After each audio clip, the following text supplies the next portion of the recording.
The year 2199. My day began as always with the mirror. Not just any mirror, but the sleek, obsidian panel that dominated one wall of my minimalist living space. It was more than a reflective surface. It was the eye, the mind, the heart of our perfect society. The core mirror. Every citizen was tethered to it. Our emotional, psychological, and moral metrics constantly calibrated, monitored, and, if necessary, gently adjusted. We were taught from infancy, be honest with your reflection, and life will be perfect. And for years, I believed it with the unwavering conviction of a true practitioner. My profession, mind therapist, was a vital cog in this seamless machine. I helped others achieve synchronization. Patients would sit across from me, their own home mirrors streaming their raw emotional data to my console. My role was to guide them, using prescribed cognitive exercises and therapeutic dialogues, until their internal state aligned with the core mirror's optimal metrics. It was a dance of data, logic, and rationality, and I excelled at it. I believed in order. I believed in data. I believed in the absolute, undeniable truth that the core mirror provided. My apartment, like my mind, was a testament to this belief. Clean lines, muted colors, everything in its place. Chaos was an anomaly, an error to be corrected. Emotions, when untamed, were simply data points out of alignment. We didn't suppress them, we optimized them. Fear became caution. Sadness became a temporary state of analytical introspection. Love, a harmonious connection within societal parameters. It was efficient. It was sane. It was, I had always been told, the only way to truly live. This morning, the mirror glowed softly, projecting the day's schedule. First patient, Riven. A common case, usually. Anhedonia, perhaps, or a mild descent in his societal contribution metric. I sipped my synthetic nutrient paste, its taste uniform and predictable, and prepared my mind for the session. My own reflection stared back at me, serene, composed. My dark hair, styled in a precise bob, framed eyes that were, I noted, exactly the color they should be, a calm, intelligent gray. My uniform, the standard therapist's tunic, was impeccable. Everything was as it should be. Riven arrived precisely on time, his image flickering into my consultation room. He seemed agitated. His reflection on the large central screen that mirrored his home environment shimmered with an unusual anxiety. His metrics displayed on my personal interface confirmed it. Extreme emotional volatility, marked cognitive dissonance. A significant deviation. Good morning, Riven, I began, my voice modulated to soothe, to reassure. Your mirror indicates some distress. Shall we begin by exploring the source of this perturbation? Riven ran a hand through his already disheveled hair. It's the mirror therapist, Lyra, he rasped, his eyes darting to his own reflection on the screen. It's not me. I accessed his psychological profile. No history of delusions. This was unusual. The mirror, Riven, reflects your innermost self. It's designed to be the most accurate representation of your internal state. No, he insisted, leaning closer to his mirror, his face almost touching the glass. She's alive. She's looking back at me. And she's trying to talk to me. My brow furrowed. Hallucination. A more severe case than anticipated. Riven, I understand this must be disorienting. The core mirror uses sophisticated algorithms to project your mental landscape. Sometimes, when a mind is distressed, it can misinterpret these projections. We can work through this, identify the core emotional trigger, and realign your perception. He shook his head, a desperate tremor in his voice. No, you don't understand. She's alive. She's looking back at me, and she's trying to tell me something. His finger traced an invisible pattern on the mirror's surface. She's trying to write. I dismissed it, of course. My training, my entire worldview, told me it was impossible. The mirrors were passive monitors, active adjusters, never portals. I spent the next 2 hours meticulously dissecting Riven's anxiety, guiding him through memory recall exercises, isolating the recent stressors in his life. His metrics gradually stabilized. The violent fluctuations subsided. He left my session calmer, perhaps not entirely convinced his other self was merely a misfiring neural pathway, but at least willing to trust the system's corrective measures. I noted a recommendation for a mild neural dampener, just to ensure full compliance. Later that evening, back in my own apartment, the encounter with Riven lingered, a faint static in my usually pristine mental sphere. I stood before my personal core mirror, preparing for my nightly synchronization. It was a ritual, a moment of profound honesty with the system that governed us all. I closed my eyes, allowing my mind to relax, to open itself to the subtle hum of the mirror's analysis. When I opened them again, something was wrong. Subtly, almost imperceptibly, wrong. My reflection was there, my precise bob, my calm gray eyes. But for a fleeting moment, a microsecond perhaps, my eyes, they weren't quite gray. There was a flicker of something else, a warmth, a depth that felt alien. And the calm composure on my face seemed to crack, revealing a faint, almost imperceptible tremor around the lips. I blinked. The reflection was perfectly normal again, my gray eyes, my composed expression. It must have been the light, a trick of the optic sensors, or perhaps a lingering residual fatigue from Riven's session. My own emotional metrics were stable, perfectly stable.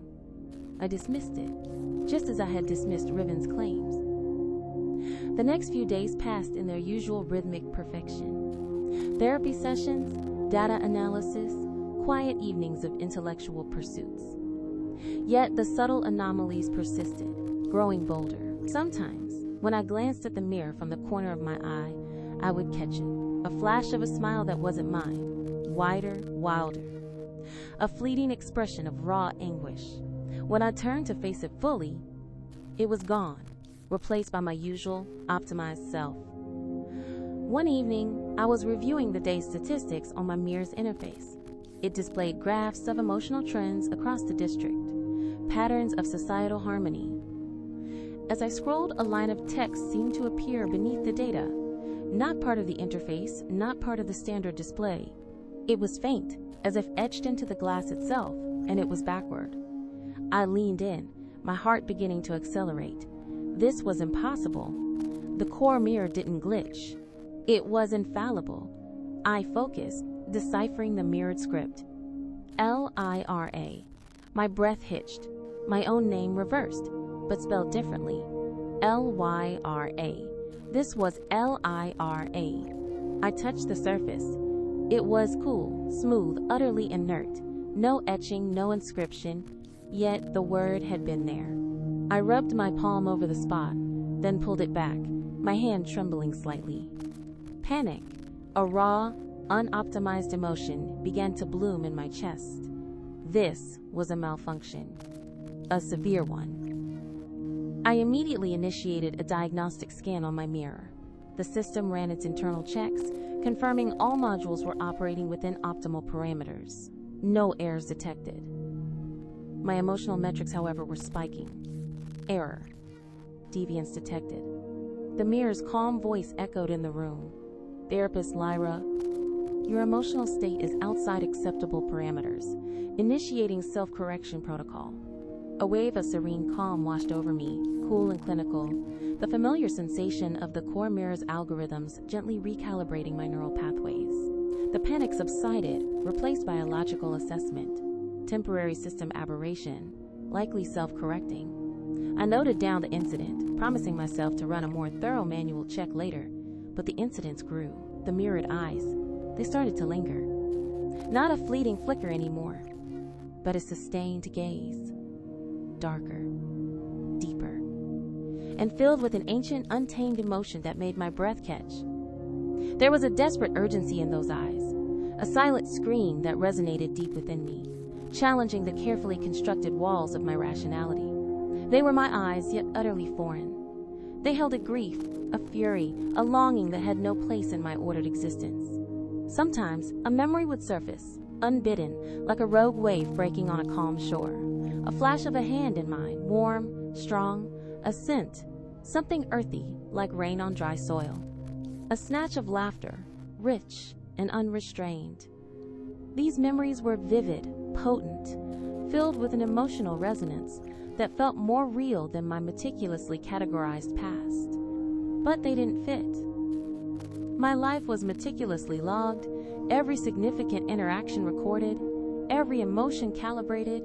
These fragments were anomalies, ghosts of a past that never existed. Or, a chilling thought began to form in the deepest recesses of my mind, a past that had been erased. Riven's words echoed. She's alive.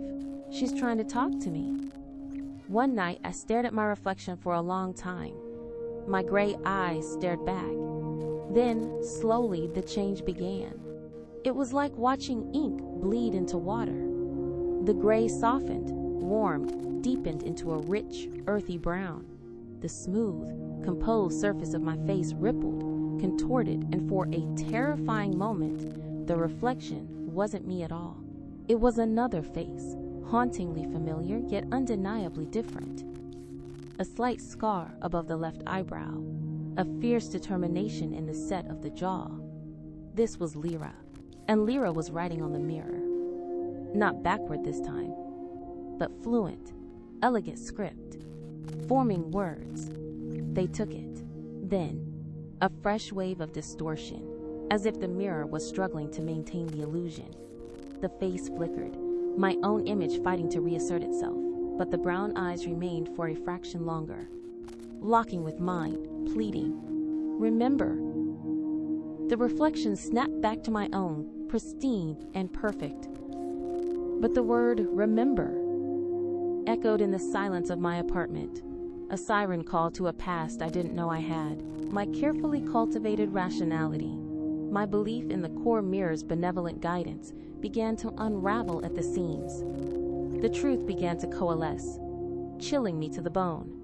The core mirror system didn't just monitor, it didn't just adjust, it erased, it rewrote. It meticulously crafted realities, painting over inconvenient truths, smoothing out the jagged edges of human experience, until every life was a perfectly optimized, sterile narrative. And Lyra, my mirrored self, she wasn't a hallucination, a glitch in the system, or a figment of a diseased mind. She was real. She existed in a parallel reality, a world where human memory was unfiltered, raw, and terrifyingly dangerous.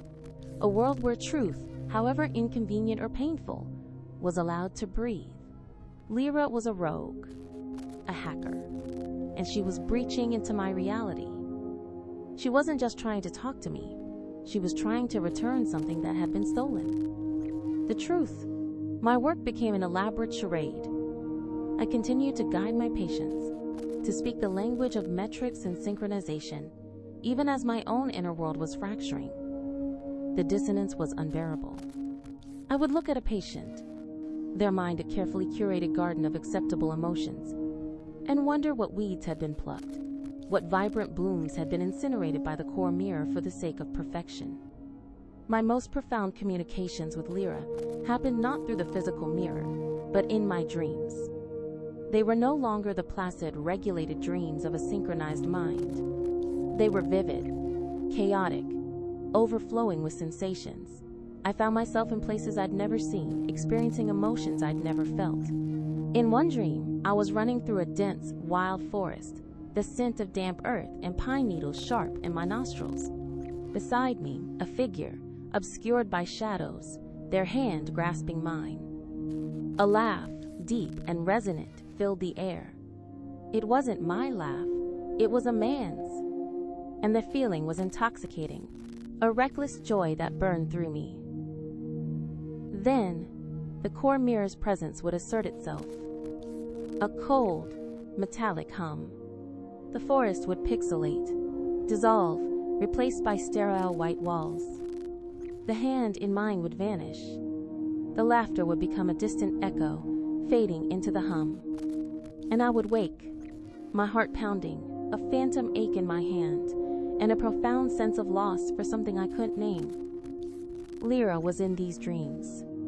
Sometimes she stood beside me, her brown eyes blazing with defiance.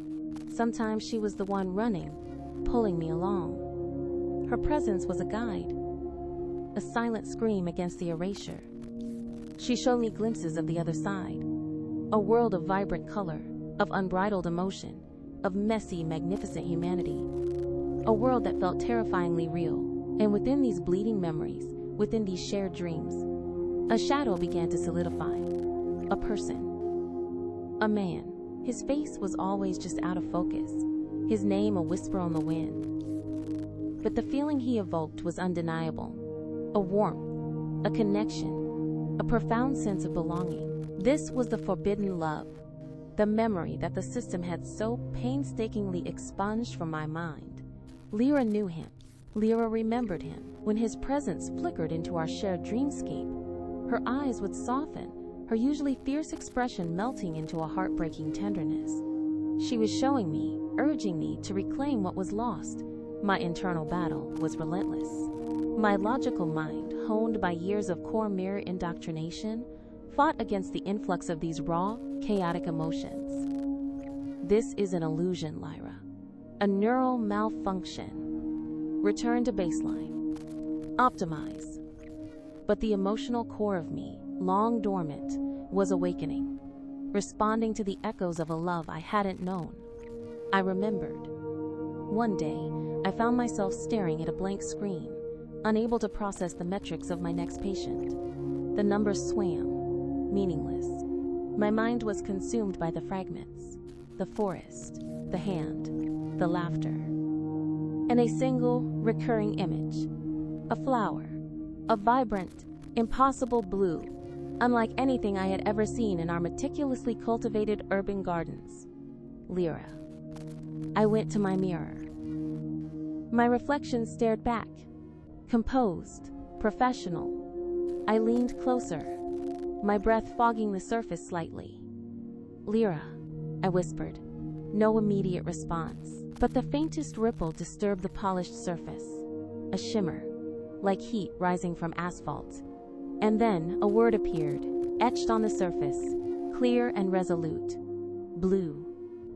It was the flower. The blue flower from my dream. Lyra was confirming it. She was pulling me in, validating the impossible. Who was he?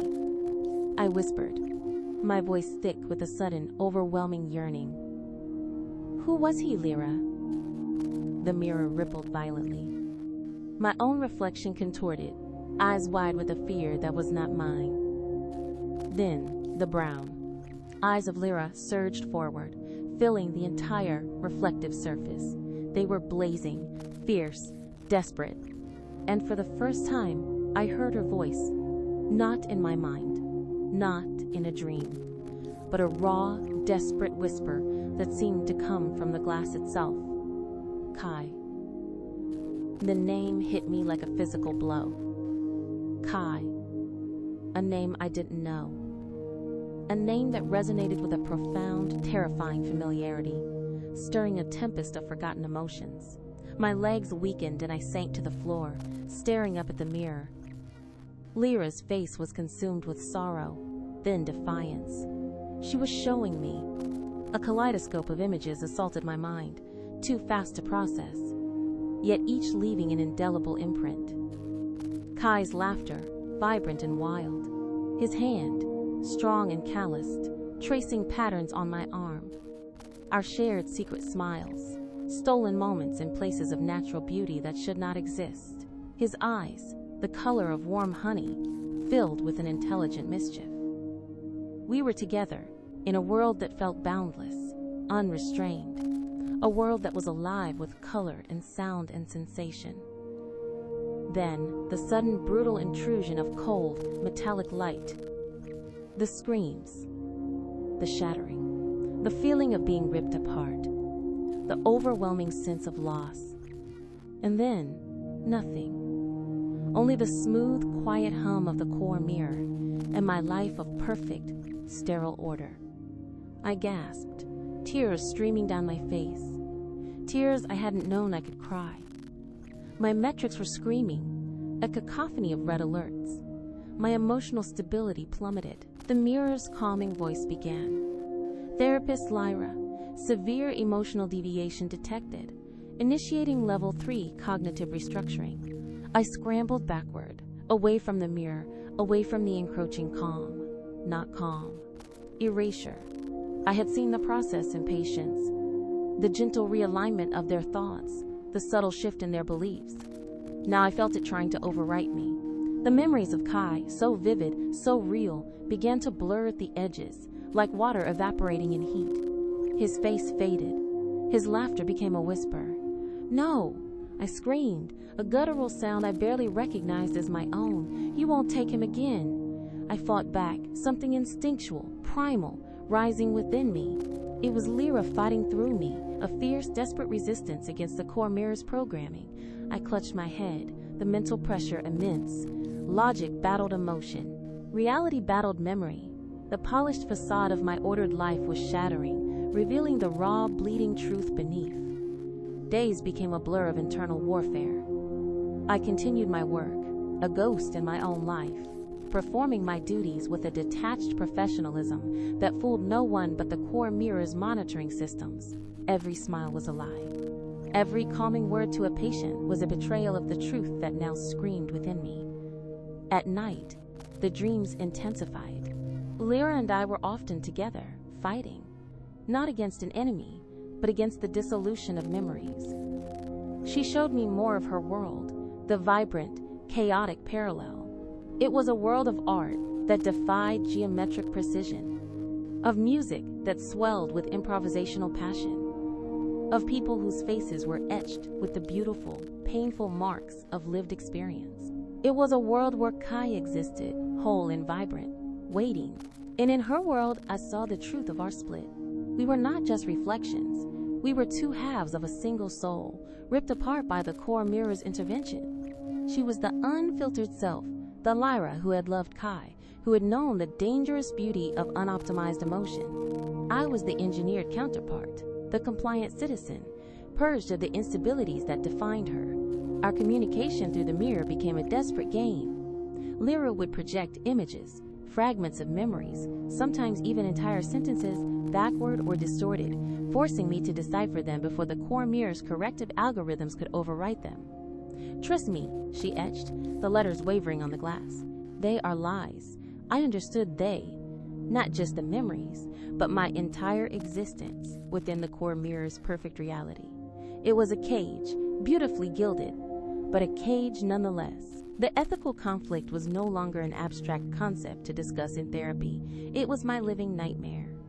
I had preached surveillance as liberation, emotional suppression as sanity.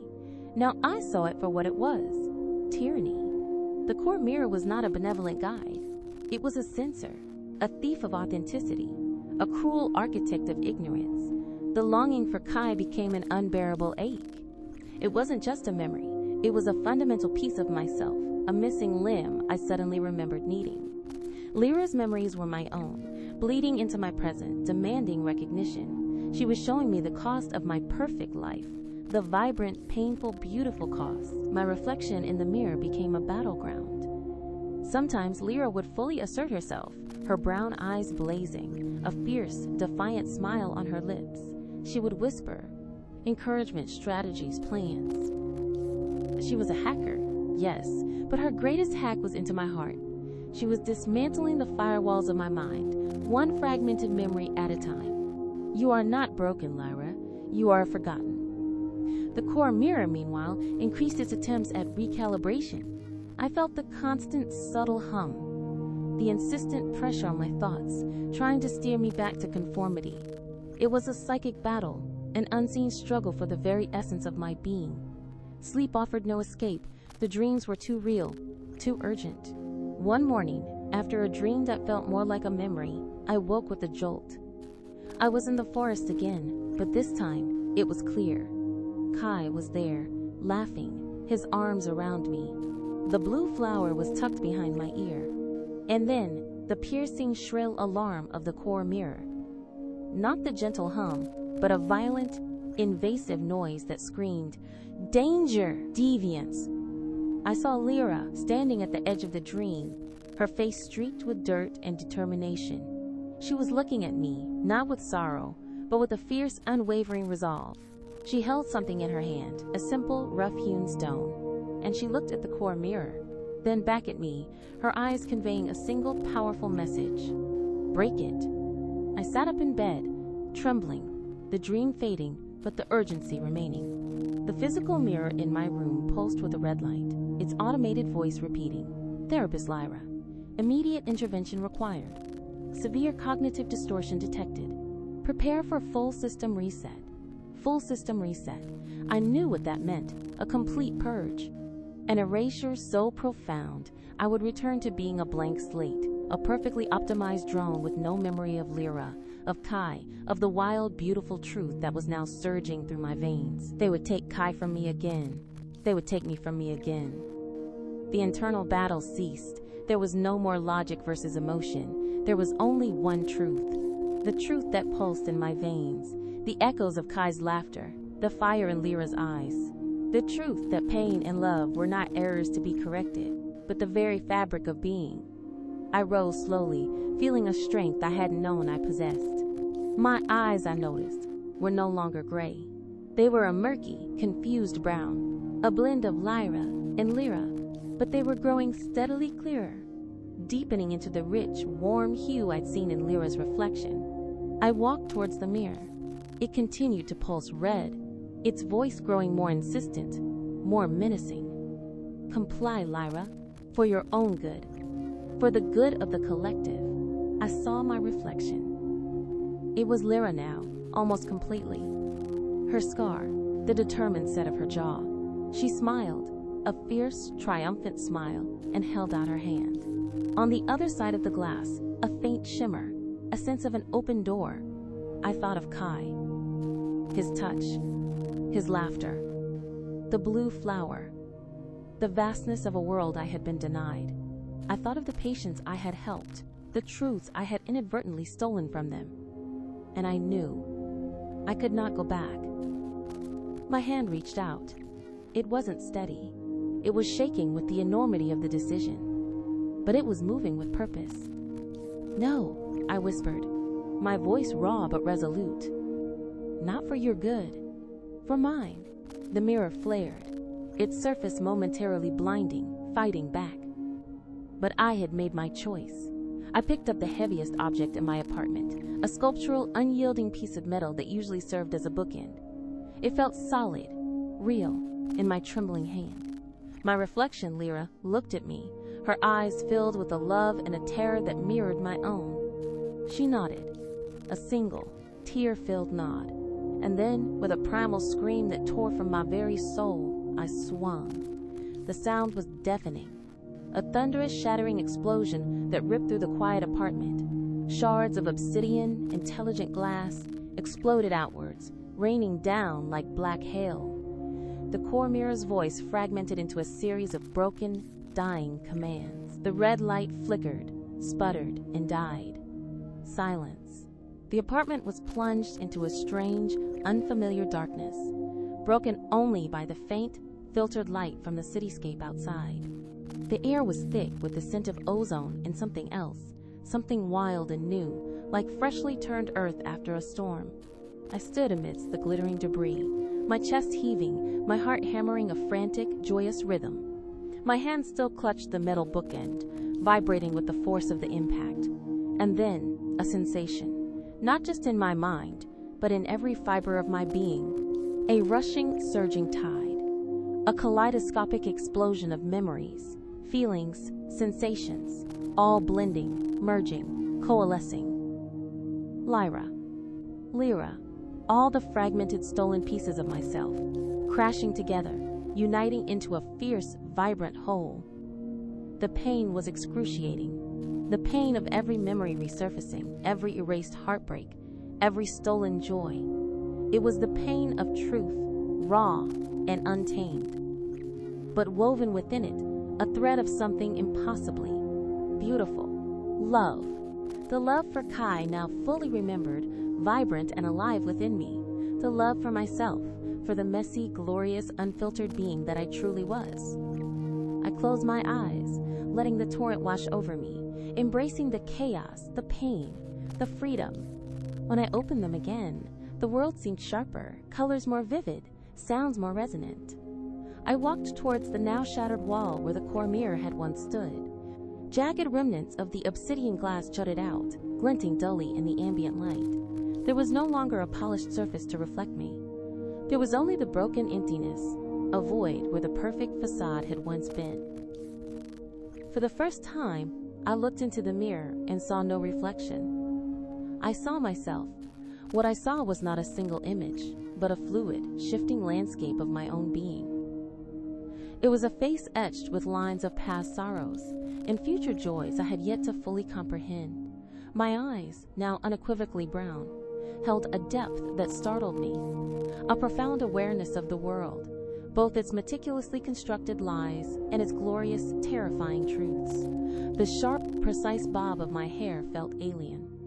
I wanted to run my fingers through it, to feel it unbound. The therapist's tunic felt like a straitjacket, binding a spirit that now yearned for wild, open spaces. A roar, not from my throat, but from deep within my merged consciousness, surged upwards. It was Lyra's defiance, a primal scream of liberation. And with it, the full, unadulterated flood of Kai. He was there in every fiber of my reconstructed being. Not just a memory, but a presence that felt as real as the blood thrumming in my veins. Kai. His name, no longer a whispered fragment, but a resonant chord. I saw him with blinding clarity, his strong, lean frame silhouetted against the sunset that painted the sky in impossible oranges and purples. His easy laugh, a deep rumble that vibrated through my chest. The way his honey-colored eyes would crinkle at the corners when he truly smiled. We were in the forest. Always the forest, the wild, untamed expanse that the core mirror had declared a biohazard zone and sealed off from the optimized populace. But we had found a way in, through a forgotten maintenance tunnel, under a crumbling section of the perimeter wall. It was our sanctuary, a place where the air was thick, with the scent of pine and damp earth, where sunlight dappled through leaves, and the only surveillance was the watchful gaze of ancient trees. He had been an artisan, one of the few who still worked with raw, natural materials, crafting objects of beauty that the core mirror had deemed inefficient and redundant. His hands, strong and calloused, had carved wonders from wood and stone, each piece imbued with the chaotic, vibrant energy of human imperfection. He was a master of his craft, but more than that, he was a master of living. He saw the world not through data metrics, but through the vibrant, messy tapestry of experience. "Lyra," he'd said one day, his fingers tracing the delicate petals of a bloom. The blue flower. It wasn't just a flower, it was a symbol, a beacon. Do you see it?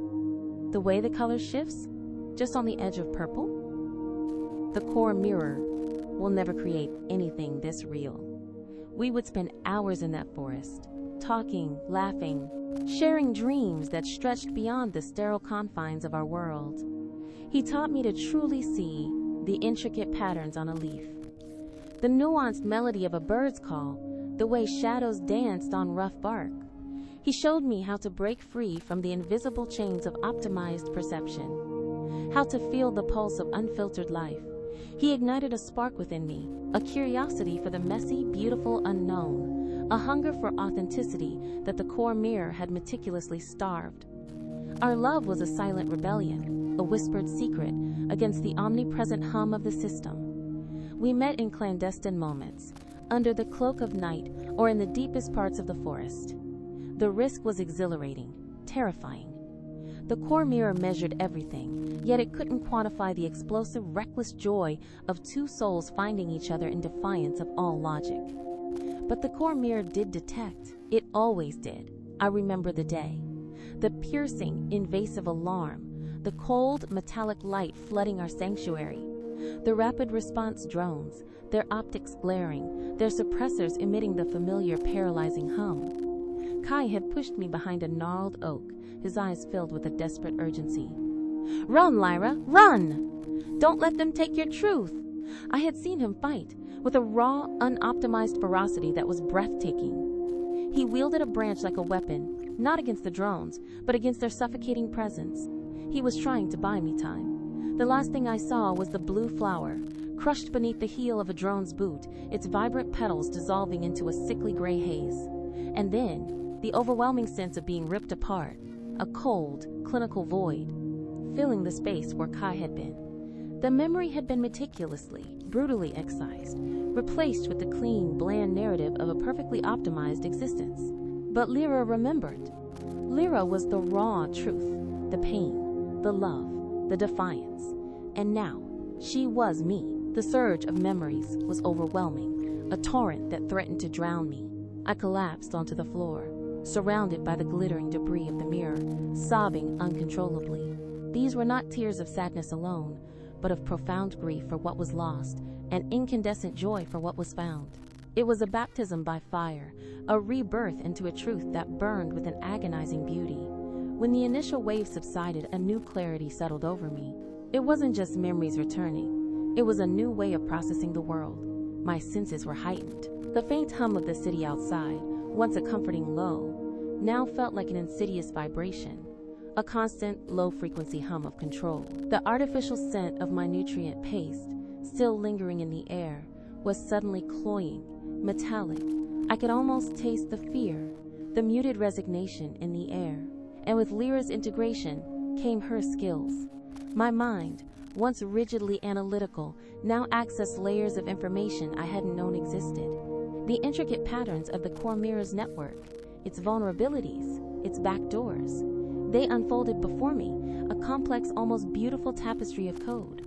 Lyra's expertise as a rogue hacker, her years of navigating the system's underbelly, were now mine. I understood the language of lies and how to unravel it. The pain didn't go away. It was a constant companion now, a sharp ache in my heart that served as a reminder of Kai, of the life we had together, and of the profound injustice of its erasure. But it was no longer a debilitating pain. It was a crucible, forging me, tempering my spirit. It was the cost of authenticity, a price I was now willing to pay. My first act was to find Riven. He was still scheduled for a follow-up neural dampener session. I had to warn him.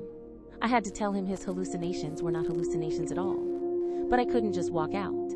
Breaking the core mirror in my apartment was an act of extreme deviance. The system would be aware.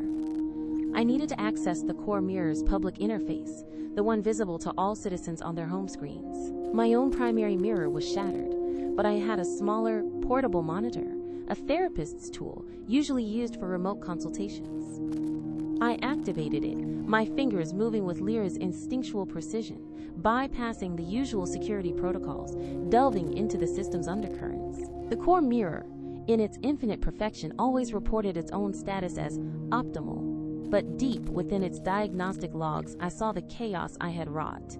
Error cascades, data corruption warnings, a frantic attempt to re-establish a link with my residential unit, followed by a designation of Irreparable Hardware Failure Unit 7B Theta-9. They thought it was a malfunction, not an act of rebellion. Yet, I found Riven's public profile. His deviance metrics were spiking again, probably exacerbated by the dampener I had recommended.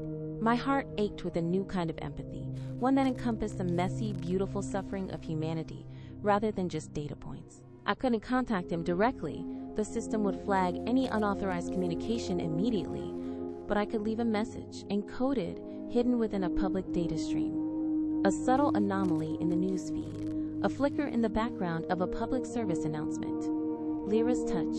I wrote, "The mirror is not you. It is a lie. Seek the blue flower." Lyra. It was a risk, a huge one.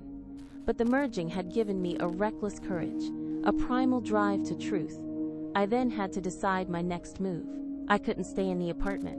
Security forces, core enforcers, would eventually be dispatched. They would arrive with their dampening fields and their restructuring protocols. I would be taken, my consciousness scrubbed clean, perhaps even repurposed. I needed to disappear. My therapist's uniform felt heavy, constricting. I stripped it off, feeling the cool air on my skin, a sensation of freedom I hadn't realized I was missing. I pulled on a pair of Kai's old work trousers and a loose, dark tunic I found in a forgotten compartment of my wardrobe, clothes I didn't remember owning, but Lyra did. They smelled faintly of pine and earth, a scent that grounded me. My precise bob was a relic of a past self. I yanked out the fasteners, letting my dark hair fall wild around my shoulders. I moved through the apartment, gathering essentials, not the optimized synthetic nutrient pastes, but dried fruit from a hidden emergency ration, water purification tablets Kai had shown me how to use.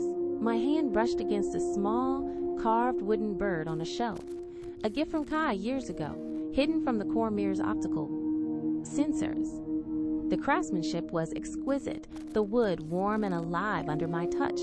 It was a piece of pure, unadulterated beauty. I slipped it into a pocket. My gaze fell upon the shattered mirror, the jagged edges of what had been my prison. I had broken the physical manifestation of the core mirror's control in my life, but the true battle was just beginning. The core mirror was everywhere, in the air, in the infrastructure, in the minds of every citizen. Its tendrils were woven into the very fabric of society. Stepping out of my apartment, the sterile gleam of the corridor felt alien. The hushed efficiency of the communal living block, once comforting, now felt oppressive, the silent testament to a populace lulled into compliance. I saw faces, polite, unlined, their expressions perfectly neutral, optimized. Were they all like me once? With lives and loves erased, dreams rewritten? The thought spurred a fierce resolve. This wasn't just about me and Kai anymore. It was about the truth. For everyone. I knew the city's underbelly, not from experience, but from Lyra's memories. The forgotten access tunnels, the derelict service conduits, the labyrinthine depths beneath the gleaming, optimized surface. Kai had shown her these places, these hidden arteries of the city, where life, raw and subversive, still thrived. We had to be careful. The core enforcers, the system's human extensions, were efficient, relentless. My escape was a blur of shadows and hurried footsteps. I navigated the familiar corridors of my sector, bypassing the automated security drones, their whirring sensors blind to my sudden, radical shift in emotional metrics. My therapist identification, still active, granted me temporary passage through certain zones, a ghost in the machine, moving through its own carefully constructed reality. I reached a maintenance shaft, one of the hidden points Kai had revealed. The metal grating was heavy, rusted. Lyra's strength surged through me. I pried it open with a grunt, slipping into the dark cavity below. The descent was cold, damp, smelling of metal and forgotten dust. It was a descent into freedom, into the truth. In the tunnels, the silence was profound, broken only by the drip of water and the scuttling of unseen creatures. Here, the hum of the core mirror was faint, a distant echo. Here, I could think, I could feel, I could be.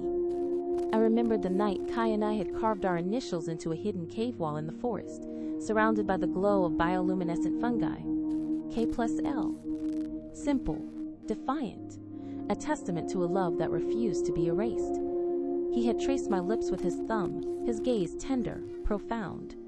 Remember this, Lyra. Always. They can take our memories, but they can't take who we are. He was right. They had tried, but they had failed. The path ahead was uncertain. I was a fugitive, an anomaly, a rogue element in a perfectly ordered system. But I was also whole. The Lyra, who believed in data and order, was gone. Not destroyed, but subsumed, integrated into the richer, wilder tapestry of Lyra. My analytical mind now served my awakened heart. My training as a therapist, once a tool of the system, could now be a weapon against it, a way to understand the fragile psychology of a populace living a lie. The dream communication with Lyra was now a continuous, fluid internal dialogue. She was my intuition, my primal wisdom, my knowledge of the system's weaknesses. We were one, but the echoes of her fierce independence resonated. She was teaching me to trust my gut, to listen to the whisperings of instinct over the cold dictates of logic. My immediate goal, connect with Riven. He was the first seed of doubt, the first crack in my perfect reality. Perhaps he wasn't alone. Perhaps there were others, other malfunctions, other people whose mirrors had shown them glimpses of the truth. The journey through the forgotten Undercity was a sensory overload. The stench of decay, the chill of uncirculated air, the faint, disorienting glow of emergency lights. I moved with a new agility, a sense of purpose that propelled me forward. I was no longer running from something, but running towards something, towards truth, towards freedom. towards a world where the blue flower could bloom without fear of erasure. The ethical conflicts continued to rage within me, but they were no longer paralyzing. Surveillance was tyranny. Emotional authenticity was freedom. The core mirror had promised perfection through control, but had delivered a gilded cage of ignorance. Its benevolence was a lie, its order a meticulously constructed prison. I thought of my patients, the placid expressions on their faces as their metrics stabilized. Had they, like me, been screaming internally? Had fragments of their own forgotten truths flickered in their eyes? The thought was a bitter pill, but it fueled my resolve. My mind, now a vast, interconnected network of Lyra's logic and Lyra's intuition, began to strategize. The core mirror relied on its perceived infallibility, its seamless control. Its greatest vulnerability was its absolute dependence on the illusion of perfection. If that illusion could be shattered, if enough people could see what Riven and I had seen, the system might falter. I moved cautiously, listening to the subtle shifts in the core mirror's ambient hum. I could almost feel its distant, frantic attempts to restore its optimal state, like a wounded predator licking its technological wounds. It didn't know I was a part of that wound. It didn't know its own reflection had turned against it. My journey led me to the lower sectors, a part of the city where the gleaming towers gave way to older, less maintained structures. Here, the core mirror's influence was thinner, its surveillance cameras occasionally obscured by grime or disrepair. Here, life felt a little more unkempt, a little more real. I found Riven's block, an older residential unit, far from the polished elegance of my own. I used Lyra's knowledge to disable the local surveillance drones, a temporary measure, a blink in the core mirror's all-seeing eye. I bypassed the security on his apartment door, the old-fashioned lock mechanism crumbling under a subtle pulse from my comm device, now repurposed as a hacking tool. He was sitting in his living space, staring at his mirror. It was cracked, not shattered like mine, but a spiderweb of fissures marred its surface, reflecting his agitated face in distorted fragments. He hadn't synchronized. His metrics, visible even from the doorway, were a chaotic storm. "Riven," I said, my voice soft. He flinched, his head snapping towards me. His eyes, wide and bloodshot, were filled with a raw, unoptimized fear, but also a flicker of something else. Recognition? Hope? Therapist Lyra? He whispered, his voice trembling. "What? How?" I stepped fully into the room, letting the ambient light fall upon me. He saw my disheveled hair, my dark, ununiformed clothes, the fierce determination in my brown eyes. He saw Lyra. "The mirror is a lie, Riven," I said, my voice steady, imbued with the truth I now embodied. "You weren't hallucinating. She was real, and so was I." He stared at me, his gaze dropping to the spiderweb crack on his own mirror. The writing, the eyes. "Yes," I confirmed, stepping closer. "They took our truth. They rewrote our memories. For the sake of their perfection." I held up the small, carved wooden bird. This was from Kai. He taught me to see beyond the mirror. Riven's eyes widened further, a dawning comprehension replacing the fear. He reached out a trembling hand and touched the broken surface of his mirror, his fingers tracing the faint, almost invisible script that had appeared there earlier, the message I had sent him. "Seek the blue flower." "The blue flower," he murmured, a distant look in his eyes, a fragment perhaps of his own erased past. I remember a dream, a field of blue flowers. A wave of profound empathy washed over me. He was like me, a victim of the core mirror's benevolent tyranny, but he was also a survivor, a flicker of truth in a world of lies. "We need to find others," I said, my voice low but firm. "Others who have seen the cracks, others who remember the blue flower." Riven looked at me, a new resolve hardening his gaze. The fear was still there, but now it was overshadowed by a nascent defiance. "What do? We show them," I said, my gaze sweeping over his fractured mirror, then out towards the gleaming city beyond his window, a city steeped in a perfect, suffocating illusion. We show them the truth that remains. The task ahead was monumental. The core mirror was a global entity, its control absolute. To challenge it was to challenge the very foundation of their society. But I was no longer Lyra, the compliant therapist.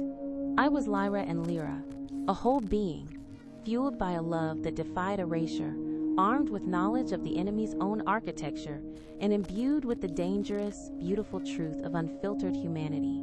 The shattered fragments of my personal core mirror lay scattered in my deserted apartment, silent witnesses to my choice. Each glinting shard was a reminder of the prison I had broken, and a symbol of the splintered reality I now sought to mend. I was no longer a reflection of the core mirror's design, but a whole person, ready to step into a world that was terrifyingly real, gloriously chaotic, and utterly, magnificently my own.